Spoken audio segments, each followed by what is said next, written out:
حضرت عثمان غنی رضی اللہ تعالی عنہ کے نام پر بینک اکاؤنٹ اور ہوٹل۔ کیا آپ کو معلوم ہے کہ سعودی عرب کے ایک بینک میں خلیفہ سوم حضرت عثمان بن عفان رضی اللہ تعالی عنہ کا آج بھی کرنٹ اکاؤنٹ موجود ہے؟ یہ جان کر آپ کو حیرت ہوگی کہ مدینہ منورہ کی میونسپلٹی میں سیدنا عثمان بن عفان رضی اللہ تعالی عنہ کے نام پر باقاعدہ جائیداد رجسٹرڈ ہے، اور آج بھی حضرت عثمان رضی اللہ تعالی عنہ کے نام پر بجلی اور پانی کا بل آتا ہے۔ نبوت کے 13ویں سال جب مسلمان ہجرت کر کے مدینہ منورہ پہنچے تو وہاں پینے کے پانی کی شدید قلت تھی۔ مدینہ منورہ میں ایک یہودی کا کنواں تھا جو مسلمانوں کو پانی مہنگے داموں فروخت کرتا۔ اس کنویں کا نام بئر روما یعنی روما کا کنواں تھا۔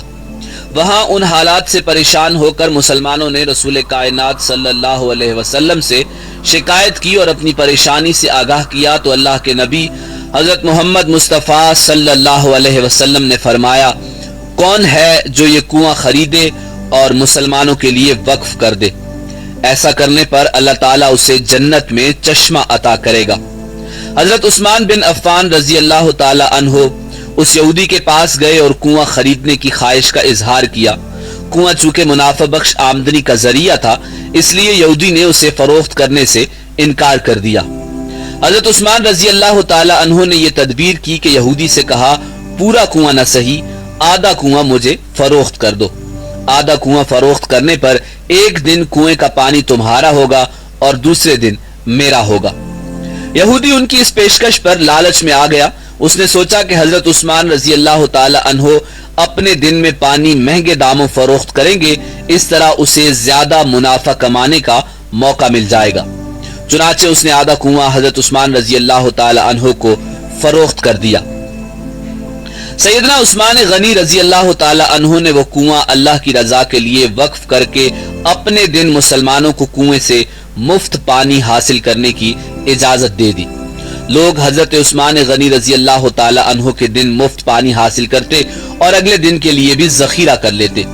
یہودی کے دن کوئی بھی شخص پانی خریدنے نہیں آتا۔ یہودی نے دیکھا کہ اس کی تجارت ماند پڑ گئی ہے تو اس نے حضرت عثمان رضی اللہ تعالی عنہ سے باقی آدھا کنواں بھی خریدنے کی پیشکش کر دی۔ اس پر حضرت عثمان رضی اللہ تعالی عنہ راضی ہو گئے اور کم و بیش 35,000 درہم میں پورا کنواں خرید کر مسلمانوں کے لیے وقف کر دیا۔ اس دوران ایک مالدار آدمی نے حضرت عثمان رضی اللہ تعالی عنہ کو کنواں 2 گنا قیمت پر خریدنے کی پیشکش کی۔ حضرت عثمان رضی اللہ تعالی عنہ نے فرمایا کہ مجھے اس سے کہیں زیادہ کی پیشکش ہے۔ اس شخص نے کہا کہ میں 3 گنا دوں گا۔ حضرت عثمان رضی اللہ تعالی عنہ نے فرمایا کہ مجھے اس سے بھی کئی گنا زیادہ کی پیشکش ہے۔ اس آدمی نے کہا کہ اے عثمان، میں تمہیں 4 گنا دوں گا۔ حضرت عثمان رضی اللہ تعالی عنہ نے فرمایا مجھے اس سے بھی کہیں زیادہ کی پیشکش ہے۔ اس طرح وہ شخص رقم بڑھاتا گیا اور جناب حضرت عثمان غنی رضی اللہ تعالی عنہ یہی جواب دیتے رہے، یہاں تک کہ اس آدمی نے کہا کہ آخر ایسا کون ہے جو آپ کو 10 گنا دینے کی پیشکش کر رہا ہے؟ تو اس پر سیدنا عثمان رضی اللہ تعالی عنہ نے فرمایا کہ میرا رب مجھے ایک نیکی پر 10 گنا اجر دینے کی پیشکش کرتا ہے۔ وقت گزرتا گیا اور یہ کنواں مسلمانوں کو سیراب کرتا رہا، یہاں تک کہ عثمان غنی رضی اللہ تعالی عنہ کے دور خلافت میں اس کنویں کے ارد گرد کھجوروں کا باغ بن گیا اور اسی دور میں ہی اس باغ کی دیکھ بھال بھی شروع ہو گئی۔ بعد ازاں آل سعود کے عہد میں اس باغ میں کھجور کے درختوں کی تعداد تقریباً 1550 ہو گئی۔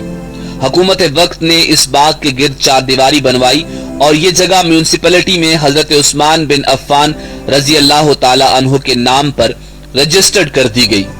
وزارت زراعت یہاں کی کھجوریں بازار میں فروخت کرتی اور اس سے حاصل ہونے والی آمدنی سیدنا عثمان بن عفان رضی اللہ تعالی عنہ کے نام پر بینک میں جمع کرواتی رہی۔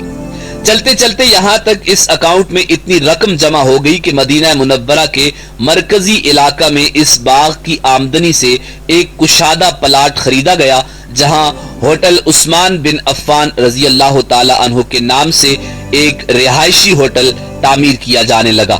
اس رہائشی ہوٹل سے سالانہ 50 ملین ریال آمدنی متوقع ہے۔ جس کا آدھا حصہ غریبوں اور مسکینوں کی کفالت اور باقی آدھا حصہ حضرت عثمان بن عفان رضی اللہ تعالی عنہ کے بینک اکاؤنٹ میں جمع ہوگا۔